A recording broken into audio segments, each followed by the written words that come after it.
of Methodist Church, Nigeria, His Eminence Samuel Uche has revealed that the Fulani Herdsmen who kidnapped him and others tortured him such that he nearly lost his sight after hitting his right eye on a tree.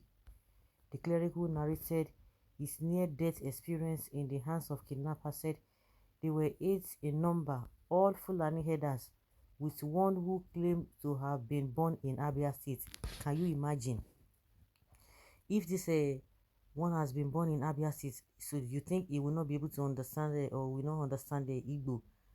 When you hear some people, they will tell you, yeah, they speak Igbo, they speak Igbo. You see what is happening? Some reporters had reported that the prelate is chaplain, Very Reverend Abidemi Shitu, and the Bishop of Owerri, Right Reverend Dennis Mark, were abducted on Sunday along the Enugu-Port Harcourt Expressway in the Umunochi local government area of Abia State. Uche, who recounted his experience at a press conference held at Methodist Church, Yaba, Lagos State, on Tuesday, alleged that some military personnel from the north were aiding the kidnappers in their activities in the region. The prelate said, "These people came out from the bush. They divided themselves into 3 places. Some people fired at us, and there was another group in front to make sure that we didn't run away. They fired shots at our vehicle, and eventually they abducted 3 of us. The communication man of the church was able to escape. The driver was able to escape. They abducted me, the Bishop of Owerri, and my chaplain, and they took us to the bush and were torturing us. It was in the process of that torture that I hit my right eye on a tree. Even when blood was flowing and I was soaking my eyes with a handkerchief, they didn't feel like anything happened. All they said was that we should follow them, that they were not actually against Nigerian citizens, but against the government, that the government is a bad government. They are Fulani boys. All the 8 are Fulanis." They said the day they will see the president or any of his representatives, they will chew him raw, that he is their brother, but he has disappointed them and has disappointed Nigeria. I said, even though I'm part of the government, I'm a church man. I'm not a government official. Okay, I'm not part of the government. They said, okay, that is what he saved you. We would have killed you outrightly without asking for any ransom. But now that you are a churchman, let us go inside the bush. I trekked up to 15 kilometers, but I knew that we were rigmaroling, going up, going down, and eventually at 11 p.m. they said, okay, now we can negotiate. Each of us will pay 50 million naira, and we are going to pay 150 million naira. I thought it was a joke. I said we were going to pay 10 million naira, and they said, what? Don't say that. They lifted their knife to cut me. I said, please hold on. According to the cleric, the leader of the group is about 35 years old, while others are about 18. He said they had taken his rings, chain, and the money they had on them, and insisted on 150 million naira ransom. The clergyman said that the abductors later reduced the ransom to 100 million naira, warning that if they negotiate, they would be killed. I said, okay, we will pay you 100 million naira. After some time, they said, where is the money? And I said, this is Sunday night. How can we get money this night? And you know that there is this seat at home in Igbo land. We can't afford the money now. Be patient till tomorrow. We will make contact. Uche said the kidnapper lost patience. Late Bishop Dennis Mark down, raised a knife to cut him, while another pointed a gun at him. Prelate, to show that they were serious. I told them we will raise the money for you. But the irony of it, where they were situated, the soldiers, all Fulani extraction, Nigerian soldiers, they were there at a Lomara Junction, and these boys were going behind them. Meanwhile, they kept their cows somewhere, numbering about 200. He said some were taking care of the cows while the abductors were parading them around the bush until they settled at a place. He said, when are you going to, or are you bringing the money? And I said, by 12 noon, I will call the people who have contacted whether the money had been raised. And I called them. They said that they were gathering the money and they had it, because they said I will use my phone to talk. They can't use their phone. They don't want to be tracked. Their leader was born in Igbo land, but his parents have died. He said he was born around Umaya, Amuzuku, and his father was a cow dealer. The boy understood Igbo, he said. He said the leader threatened to kill them if they informed security operatives when they had raised the ransom of 100 million naira. The leader asked them to buy 5 Ghana must go bags and put 20 million naira in each bag. They left to pick the ransom while 4 others stayed behind with guns. He said, around 5:30 p.m., the youngest boy, who I think is a younger brother to their commander, said, Oga, congratulations, you are free. You can go now. We have got our money. You can go. Let me show you the road.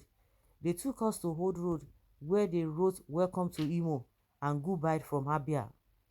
They told us that after buying enough weapons, they were going to bring all those people that were driven away from Zamfara, Katsina, Sambisa forest, that they are all coming to locate themselves in Igbo land and deal with us.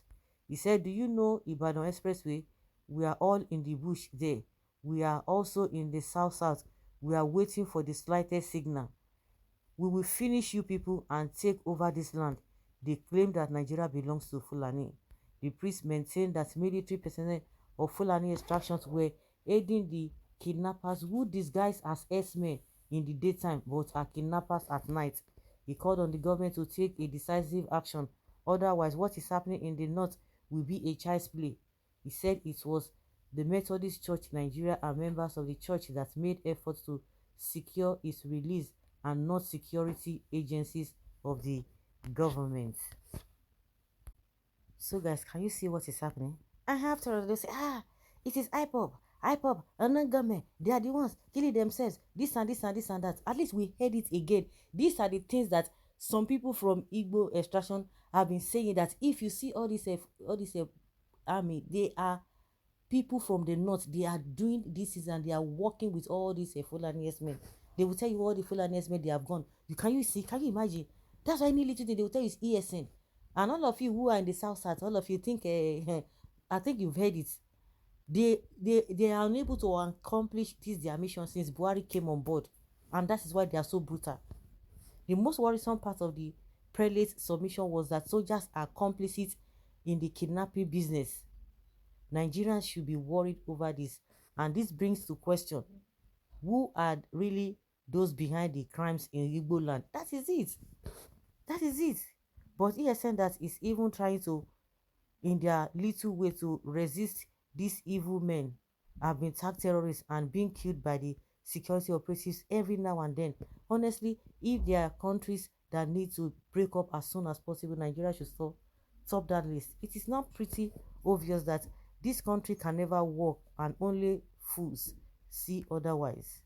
Igbos are everywhere in the country, from the north to the south. They cluster cities and communities in Nigeria. They produce their own guns without buying. Don't start a war that cannot finish. The Igbos buy your land and build, so they will chase you and take over remaining ones. Where is Khan chairman? He has consistently been attacking Ipob. I want to hear from him now. This affects him more than every other before this. I hope Christian Association of Nigeria have heard from the prelates. Where is BBC News Igbo and our corrupt Igbo politicians? War is coming. Did you hear what the prelate said? They are the unknown gunmen. God bless Nnamdi Kanu and rest the soul of Ikonso. I'm not Igbo, but Ndi Igbo should wake up. Mazi Nnamdi Kanu is a true man of God. Khan is an association of businessmen. None of them saw what Prophet Mazi Nnamdi Kanu saw. I don't think this Khan was ordained by God. When Ipob made a statement that the Fulani Herdsmen that are being housed in Southeast Army barracks with ID cards provided for them are the ones doing these things, I thought it is one of those propagandas, but now Ipob has been vindicated. You see, you will never hear all this Hausa now. They will not come and say anything. Everything happens for a reason. Now one can say Fulani are the ones causing havoc in the southeast. Exactly, it is obvious. You say they are even bringing their people from all those bandits from Zamfara, Katsina, and all of those places that they've been terrorizing. They want to relocate to Igbo land, and they want to take the land, and that has been the plan right from 2015. Ipob has been vindicated once again. He paid 100 million naira. What of those that don't have that amount? Beside all the money those terrorists are collecting to equip themselves more, I weep for this country. I don't think a man of this status would cook up lights just because he hates a certain tribe. He was kidnapped. He knows what he saw and heard. Who is reporting? Whose report should we believe? All the northerners saying he's lying. Were you there? Okay, they even say he's lying. When will you condemn wickedness? Your wicked brothers are in our forest committing all manner of atrocities with the cover of security operatives. You will continue to be killed because you don't even see anything wrong in all of this. The day of reckoning is coming. The tension is too much. It's too much. It's good it happens to the glory of God's revelation. Warning to all of us, the security personnel is evil. They gang up by our politicians, and why they are so determined on eliminating ESN personnel, but they should know no river can swallow Igbo, no matter how big.